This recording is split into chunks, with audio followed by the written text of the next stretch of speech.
The Tazari Dominion had seen thousands of battlefields.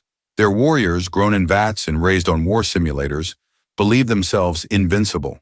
From the crimson skies of Vecor 9 to the fractured moons of Envis Prime, every encounter ended the same: quick, clean, dominant. Resistance crumbled. Surrender was inevitable.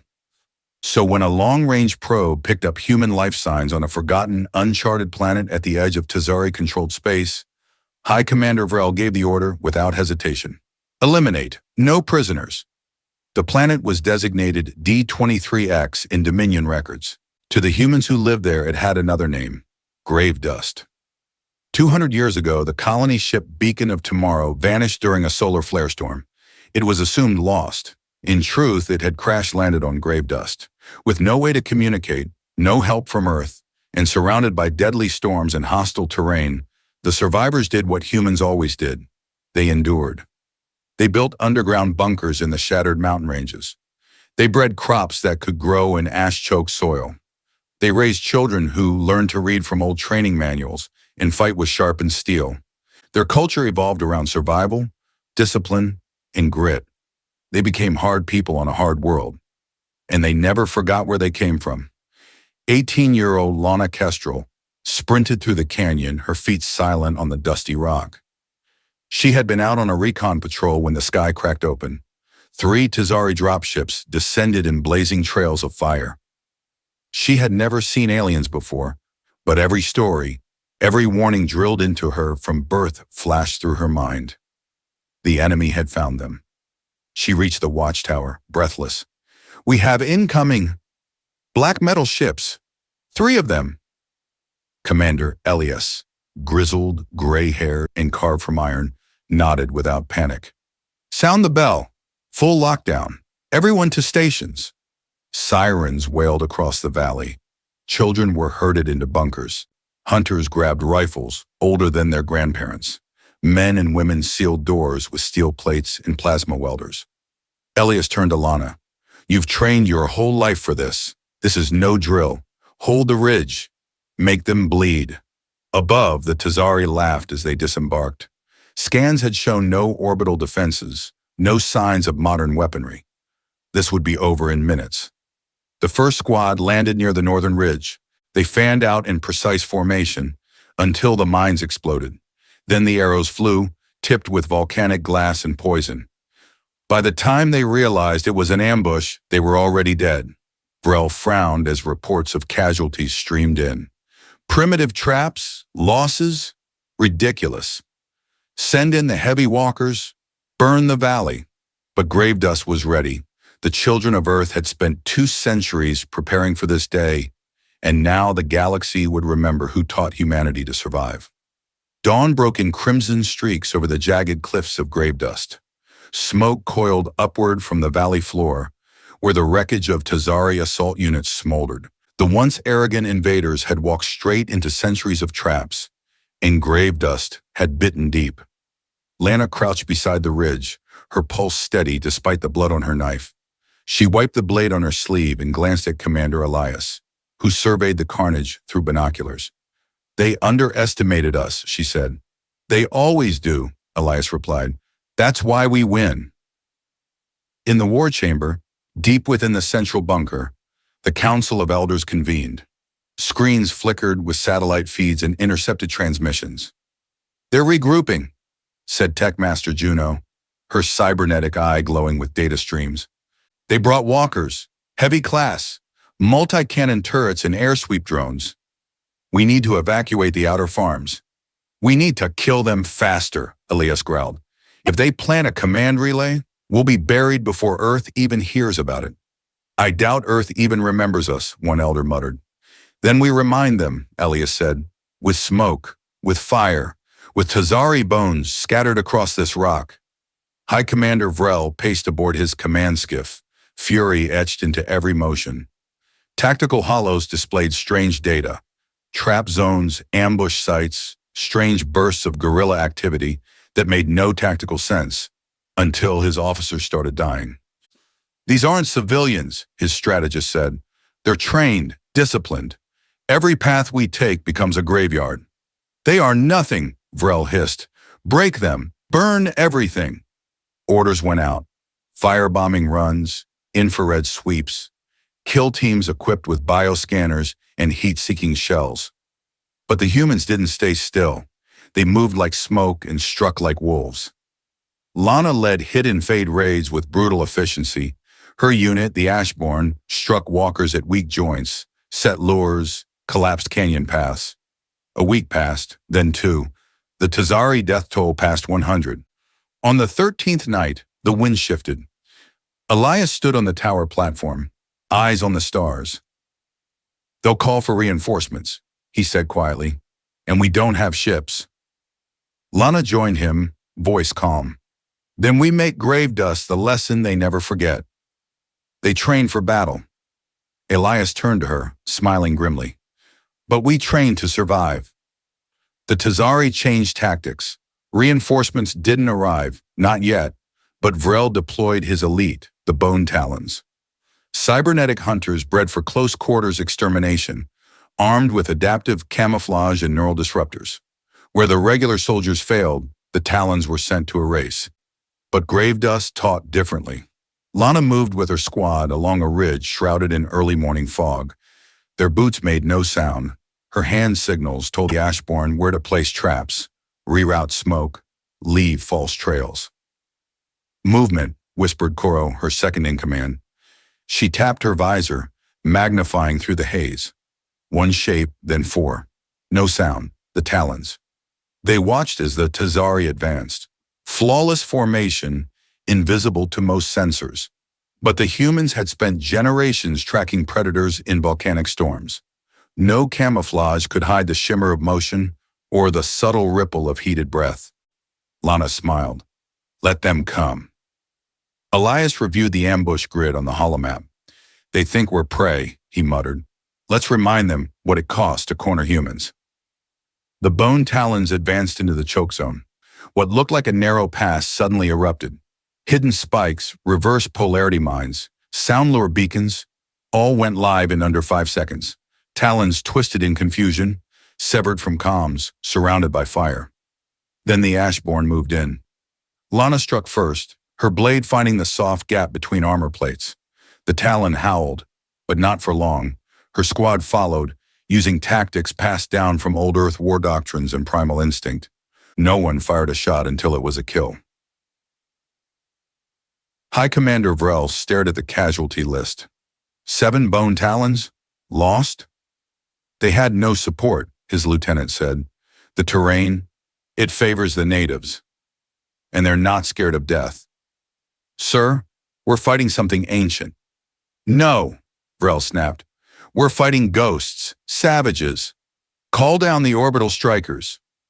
Wipe the valleys clean." In the canyon command post, Elias watched the sky darken with the roar of descending bombers. "Scatter protocols," he barked. "Surface heat traps, get civilians deep underground." Lana looked at the fire-lit clouds. "They want to destroy the land." Elias shook his head. "No, they want to destroy us. The land is just in the way." The people of Gravedust didn't retreat. They disappeared. When the bombs dropped, they fell on decoys. Lifeless heat signatures, hollow shelters, fake bunkers. The real humans watched from deep tunnels as fire swept the surface. When it cleared, the Tazari descended to inspect the ruins. And that's when the real ambush began. The Tazari stepped onto scorched ground, scanning the wreckage with their optical drones. Bodies lay still, too still. Structures were leveled with precision that felt intentional. Something was wrong. High Commander Vrel remained in orbit, eyes narrowed. "Why haven't we received confirmation?" On the surface, Captain Reth of the Tazari Ground Division was uneasy. His instincts screamed ambush. "Something's off. I want scout drones in every direction. No assumptions." But it was already too late. The ash moved.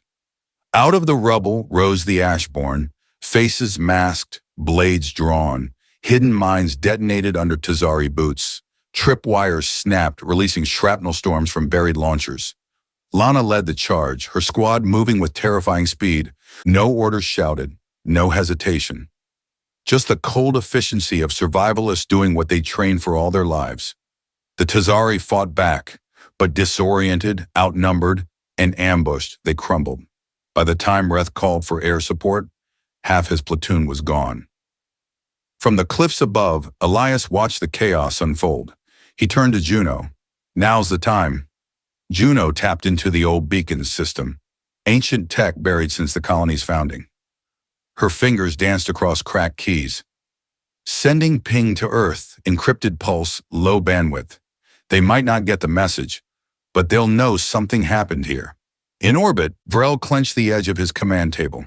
What do you mean the site's gone dark again? His comm officer trembled. We've lost contact with ground forces. Interference. Jammed frequencies. Smoke and electromagnetic scatter. And the human signature has reappeared. Stronger. Impossible, Vrel growled. Send the rest. Everything. End this. Back in the valley, Lana stood among the wreckage. Her knife was red. Her eyes were calm. They thought this was a war, she said. They don't understand. This is our home. Elias joined her. And we are what this world made us. Grave dust wasn't just a name. It was a promise. Far across the galaxy, within the deep space relay network orbiting the Tau Ceti system, a faint signal flickered to life. It was barely a whisper, choked by interference, distorted by distance, but it was there. Distress. D-23X, survivors, hostile forces, repeat. Aboard the Federation's scout frigate, Starling. Ensign Rhea Moore nearly choked on her synth coffee. Commander, you need to hear this. Within minutes, the signal was logged, enhanced, and relayed up the chain. By hour's end, Earth Command had it, and by dawn, Admiral Hannett stood before the World Council. This isn't just a distress call, she said. This is a call for justice and for payback. Back on Gravedust, the war changed. The Tazari unleashed hell. Drop carriers deployed assault mechs. Artillery pods cratered the horizon. Drones rained down like locusts, cutting through canyons. The Ashborn were pushed to the edge. We can't hold them all, Koro gasped, bleeding from a shoulder wound. We're not supposed to, Lana replied. We're supposed to survive. She triggered a detonation that buried an entire ravine under molten rock, buying them another hour. Another breath. In the command bunker, Elias met with the council. They're trying to break us with brute force. It won't work, but we can't win this alone. Juno looked up from her console. The signal, Earth received it. They heard us. A hush fell over the room. Elias exhaled slowly. Then we hold. One more day, one more hour. Long enough for Earth to answer. High above, Vrel watched the planet burn. No more patience, no more honor. I want them gone. Salt the ground. Destroy everything. But deep below, in caverns lit by reclaimed power, humanity prepared for one last stand. Not to win, but to endure, to survive, to be found. The last light of day faded behind the jagged peaks of Gravedust. From above, the planet appeared subdued. Fires smoldered, structures lay in ruins, and no heat signatures moved in the open. The Tazari believed their enemy broken. But beneath the mountains, the Ashborn regrouped. Lana crouched beside Koro in the deep tunnels, carved centuries ago by the original colonists. He was pale, his wounds sealed with burn gel. Status? Elias asked, kneeling. Stable, Lana replied, but we're down to 33 fighters, maybe less. Then 33 will make history. Elias stood. We are ghosts now, and ghosts don't die easy. On the surface, Tazari patrols scoured the empty landscape.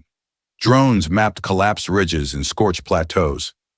What they didn't see were the motionless figures hidden beneath sand, camouflaged under ancient cloaks of chitin and dust. They were the ghost walkers, Ashborn scouts trained in absolute silence. When the lead Tazari scout stepped on the trigger stone, it was already too late. His squad disappeared into the earth, swallowed by traps laid hours earlier. No cries, no alarms, just silence. In orbit, Vrel dismissed the reports. We've broken their back. Begin extraction. Leave a monitoring garrison. This world is finished. But on the edge of his sensor net, something pinged, barely noticeable. A micro-jump signature. Investigate that, he ordered. I don't want surprises. Back in the cavern, Juno's console flared. A return signal. A verification code. Lana stared at it, heart hammering. They're coming, Juno said. Elias turned to his people, voice rising.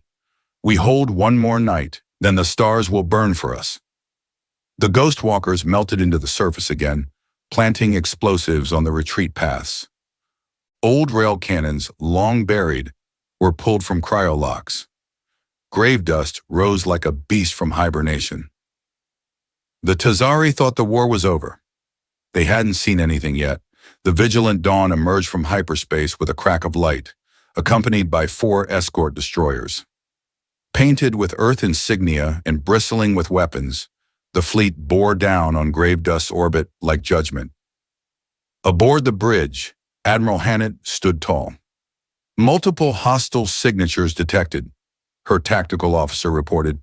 Tazari ships, lightly guarded, not expecting company. Then let's give them a welcome they'll remember, Hannett said.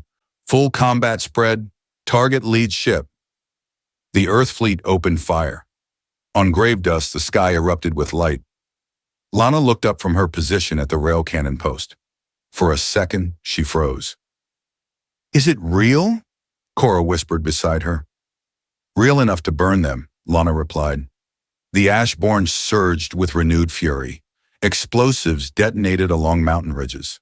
Plasma coils, long kept dormant, lit up like stars. Mechs fell. Drones crashed. The humans didn't fight to push back. They fought to bury the Tazari. In orbit, the Tazari fleet scrambled. Vrel's voice thundered across command channels. Where did they come from? How did they find this place? He had no answers. Only war.